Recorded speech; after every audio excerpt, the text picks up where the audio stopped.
Marvel Snap enthusiasts, welcome back to another video where today we are going to be covering Dino Hand. Yes, one of the two versions of Dino Hand. Mainly because I don't have one of the cards for the other version of Dino Hand. Anyways, hand gathering, or the ability of cards adding cards to your hand like Mirage, Maria Hill, 𝐒𝐲𝐃𝐒, Kate Bishop, Agent Coulson, and even like Nick Fury have gotten some buffs this season thanks to two cards, specifically the Iron Patriot, who also gives you a card, and Victoria Hand. So we got a couple buffs to the whole idea of adding cards to our hand, which has kind of been in Marvel Snap since kind of the very beginning. We've had Agent 13, we've had different decks that do done stuff with the Collector. Which you don't know is anytime you add a card to your hand, you get a +1 power. So he gets up in power the more and more cards you add to your hand, and over time we've got all these different cards that get added to your hand via effects. But anyways, there are two ways to build Dino Hand. This is one way. The other way, if you have Gore or Gore the God Butcher, I do not have him in my collection. You could remove Mystique and add Gore the God Butcher. You could also do a version where you remove Valentina if you don't have Valentina, and then put in Agent 13. So there's a couple of different ways you can really play this deck depending on your collection status. I just happen to have the cards to build out this version of Dino Hand. Again, if you have Gore, however you say his name, the God Butcher, you can, again, like I said, take out Mystique, put him in, because he has a really good effect, because we have a lot of people here that are on reveal. So anyways, let's go through the deck. I'll tell you how the cards work, my thoughts on it overall, and then of course we will go into the gameplay, do a best out of 7, and then after that, I'll give you my overall thoughts. So anyways, to start out the deck, we have Maria Hill. You're going to add a random 2-cost character to your hand on reveal. Quinjet, we've seen it before. Any card that is in your hand that did not start in your deck costs 1 less. Snow Guard on reveal will add a hawk and a boar.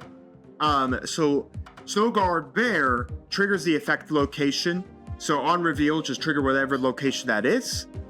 And then Snow Guard Hawk on reveal, ignore all locations ability to the next turn. So if you basically want to turn off locations that like have and the heavy like negate, like the negative round, which gives -3 power to all your characters. So that's kind of what she adds to her hand.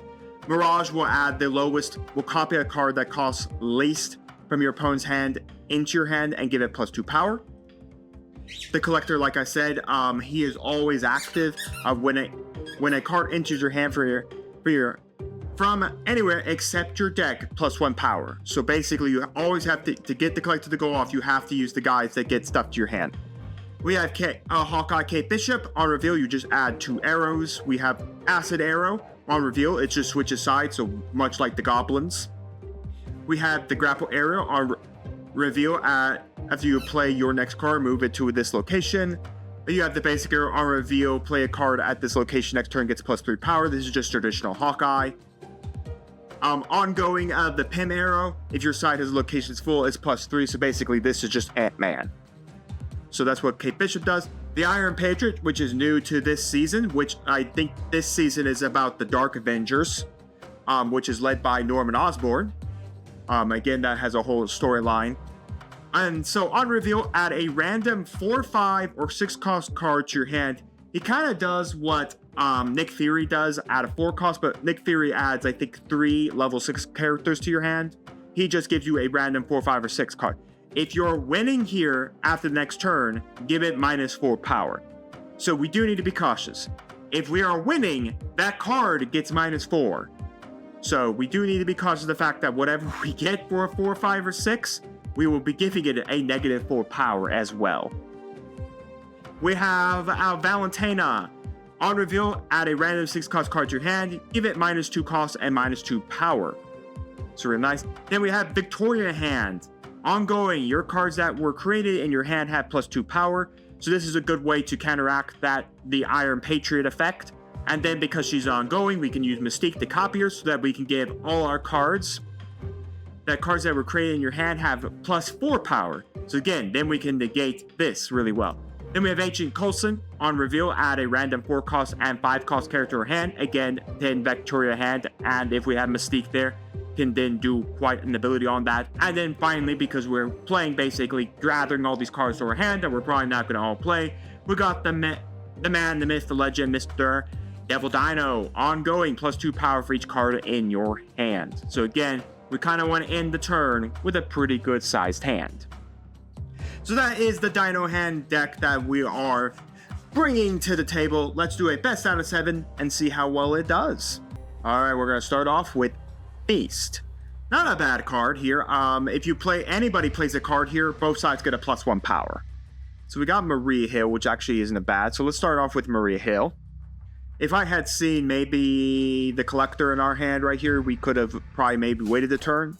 But I don't think Maria Hill coming down first isn't too bad. We got the Angel to our hand first. Oh, it's a weird world. Weird World did also get changed here. Well, I sucks to be the Apocalypse player on the other side because he's missing his Apocalypse. This is Scar's, look, the Scar card that costs least. Well, I ain't discarded that, so, you know, we'll do Maria Hill here. That will be 6. Our hand size is 7. Yeah. Okay, so Weird World got changed. Originally in this game, Weird World, if it came up, you constantly drew from your opponent's deck. Like, all the time, you constantly drew the cards. Interesting. So we got Leader, which is actually kind of interesting to play next turn. Asgard, huh? You know what? Yeah, let's play Leader. So Leader on play, of course, will grant us a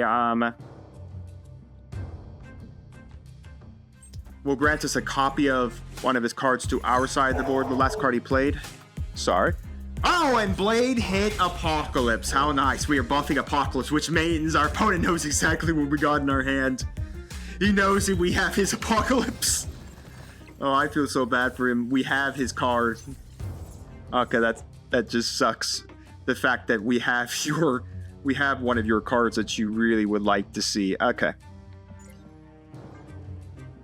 Okay. So we got the Collector down. He'll get a +2 power here off of Ancient Coulson. And like I said, it kind of sucks that our opponent knows that we have, we won't be getting much from this Asgard here because we won't be able to redraw. But he did take our Devil Dino, which kind of sucks that we lost the Devil himself. So we'll go put down Vision here. No. Sorry again for my dog barking. She just sees something out our window. Dracula, huh? Not exactly sure what that will do.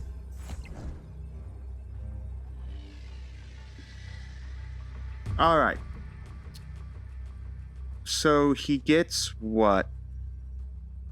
I can have Vision move to there, so I could have 8, 9, 10, 11. He would only get a buff of 2 more to tie this at 9, 10, 11. So if we do that there, Apocalypse here, and then Quinjet there, I think we can get that. Mattering on how many more discarders he has left. So Wong, which tells me that is... Oh, it's the Iron Patriot, okay. So we'll get 2 of triggers from the Iron Patriot. Feel my Apocalypse, or should I say your Apocalypse? Okay. I mean, I knew for a fact we wouldn't get Feast, but...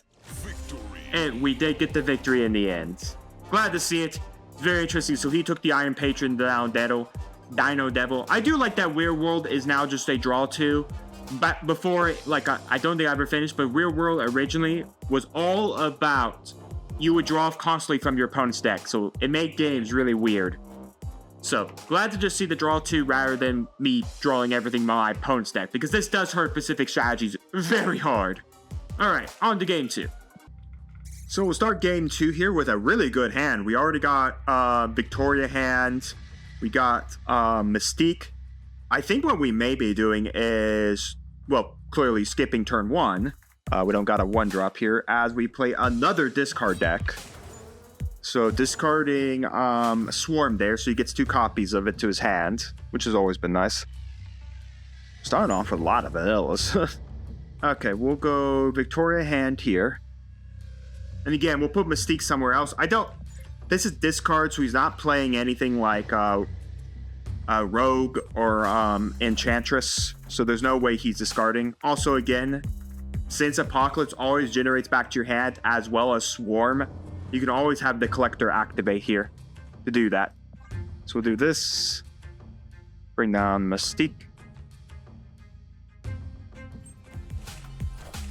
Magic. So we're going to be going a 5th turn here, folks. Or 7th turn here. The problem is our boards are quite congested. Okay, so we can go the Iron Patriot, and then we could go over here, Valentina. Problem is there's not much space left on both of our board states. Calling Wig to hit a Swarm. That gives him 2 Swarms back to his hand again. That buffs the Collector by 2. I have the Great Iron Patriot, which will create Thanos. I will then summon Scar to my hand and give him a +12. Alright. Let's do this. And we'll do that.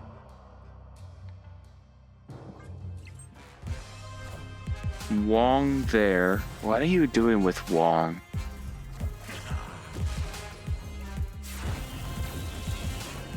Yeah, we did lose like... Oh no, he gives up -4 cost. Sorry, I thought a -4 power. No, it's a -4 cost. It's like, I don't know, like... Oh man, we should have put... we should have put Snow Guard down. Oh my gosh, because we would have had a Hawk. Because then we would have had Hawk, and we could have gone Hawk and disabled Limbo, I think. Turn it off this turn. I mean, is there a point to really... Yeah, I guess we'll throw Thanos down. My guess is, yeah, it's Gambit. So, again, he'll get 2 more here. Gambit starts killing my board. So, I lost... Scar. And I lost that. But unfortunately, it didn't kill enough of the board state. I mean, it didn't kill enough. Oh, but did it actually? Because I'm realizing he can throw a Swarm there and win this location, and I do not have the power to win this location. Yeah, no, he actually got it. I'm actually seeing it. Yeah, no. That Swarm will come down here. That gives a +3 buff here, and I don't have a way to negate the +3 buff. Yeah, no, that's my bad for not seeing the Snow Guard. I could have ended that on turn 6, I think. Yep, that goes to our opponent. Alrighty, so we're starting off with Grand Central. Snow Guard and the Collector. We'll definitely be going the Collector probably here. Actually, no. I think we can go Victoria hand here first. Just because the Collector doesn't have anything to use right now. Actually, that would have been pretty nice with the Collector there. Okay. So our hand is nearly clogged. Our hand is now clogged. The Iron Patriot's not bad. Let's go Collector and then Quinjet. That way we can start reducing the cost of the stuff we put in our hand. And then next turn, we can do Valentina and the Iron Patriot. So we're going to go Magic. I do really like the alt of this Magic. It's a Venomized. A very unique Venomized looking Magic. Okay. So now we can go Valentina and then we can go the Iron Patriot. Well, there goes Quinjet. Not reducing the cost anymore. So Swatch. But again, I don't take the negative here. Oh, that's a very good card to get. Woo! My favorite card. A card that nukes my board.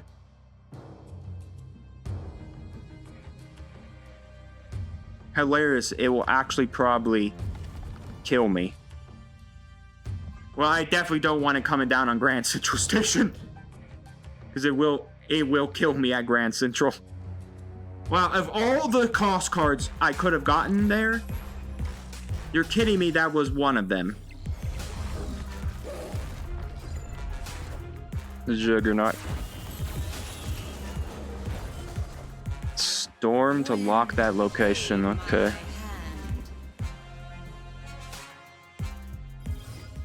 I guess we could do interesting thing, put that there, and then we could do Maria Hill.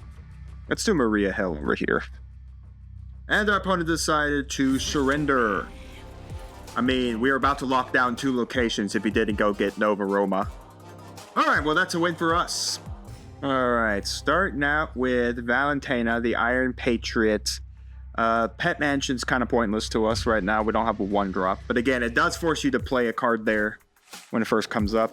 Zabu to, of course, whatever all his 4 cost cards in his hand now have 3 cost characters. Why don't we put down the collector here first? Let's do some collecting. Again, the only we only have 2 ongoing cards here, so we can do Patriot over there and then Quinjet. Okay, so we lost the collector, but I'm more than happy to have the Red Guardian be over there. No. Oh, you got really of all the cards you could have grabbed, no? Unless my opponent is suddenly playing a unless my opponent has suddenly decided he really likes to play Destruction, that's useless to me. Oh my gosh. Even Rogue. Well, I'm more than happy to have him take the Quinjet than anything else. Yeah, because I definitely want to be playing Apocalypse. I mean, I guess it's not too bad. Oh no, my last card was... Guess I'll put that there. I don't lose the ongoing ability. Legion to basically now turn off all ongoing abilities. Oh wow, this is like incredibly horrible. But funny enough, we're still winning. We are incredibly still winning. Don't ask me how, but we're still winning. So what's the play?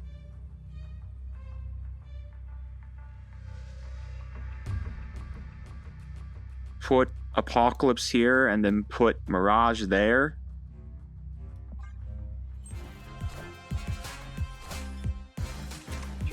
See if that gets us the win. Well, it will get us the win. Wow. Yeah, close one, but oh, we got the win there. Alrighty, on to our last game that we need to win. Okie dokie, here we go. We start off with the Collector. We got Dr. Doom. Alright, so what is he playing? There is a deck that you can play with the Doom. There's Dr. Doom 20, Next is actually kind of funny. We'll do you. There is a deck that you can do with Dr. Doom of 2099 with Dr. Doom, the 6-cost character Dr. Doom. Right now, I have no idea what we're playing. Still, that's the Collector. Apparently, we really need to go 7 turns in this game today. So, why don't we do Victoria Hand, and then we will drop a Maria Hill.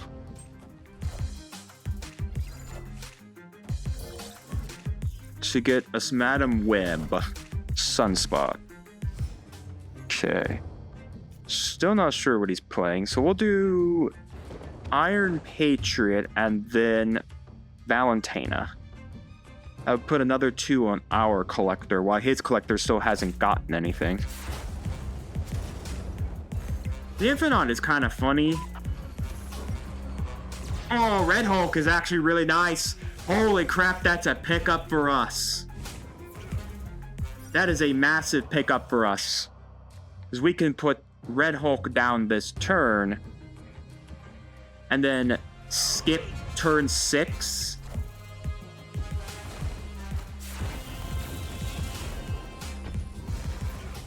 And then skip turn 6. Yeah, we skip turn 6. So we have Infinite active next turn.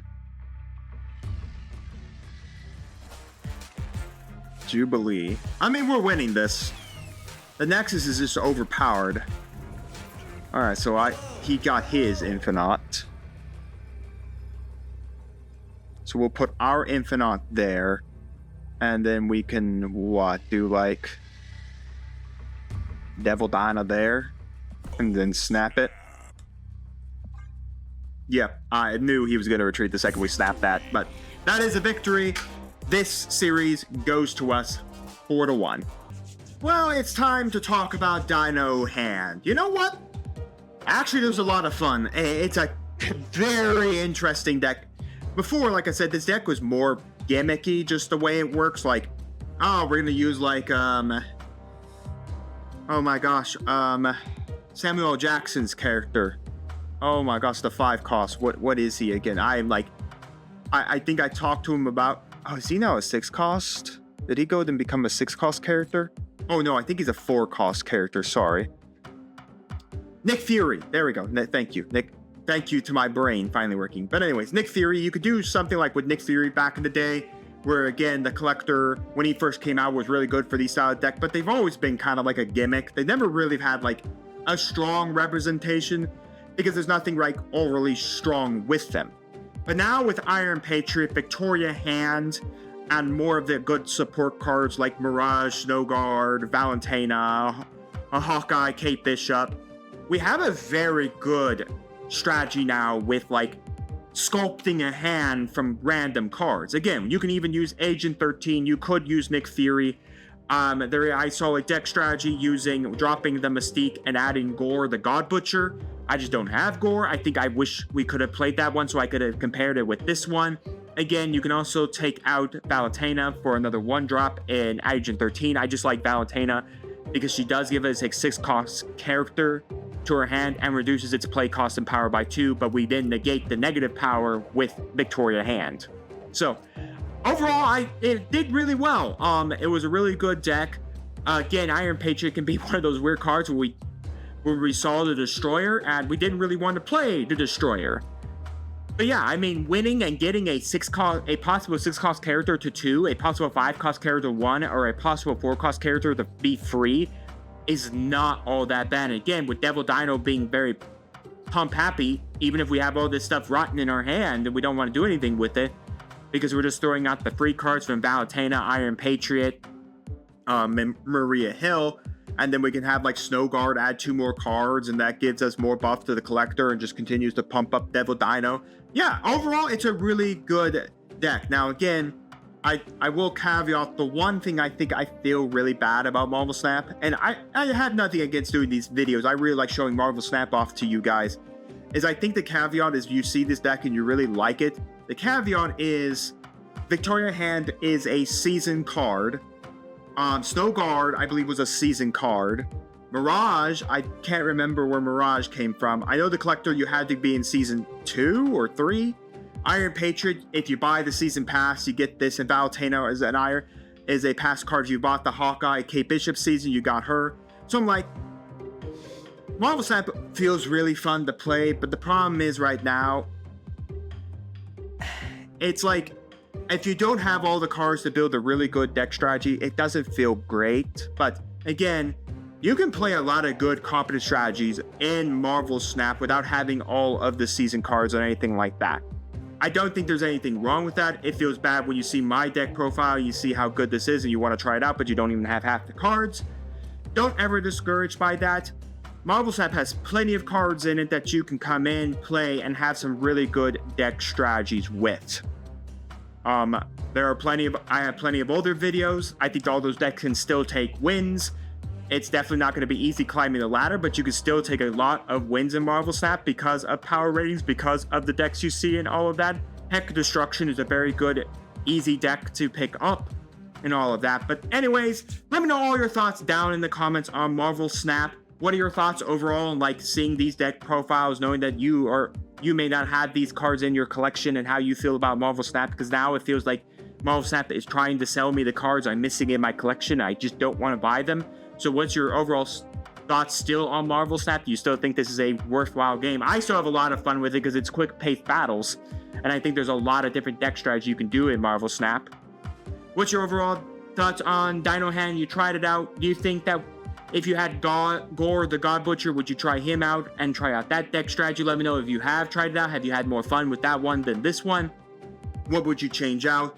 And any other comments on Marvel Snap, the deck, or any decks I should check out in Marvel Snap. And with that, while you're commenting, do make sure to like the video, subscribe to the channel, ring the bell so you know if my videos go live for you. And we'll see you here next time on Mama Dragon's TCG.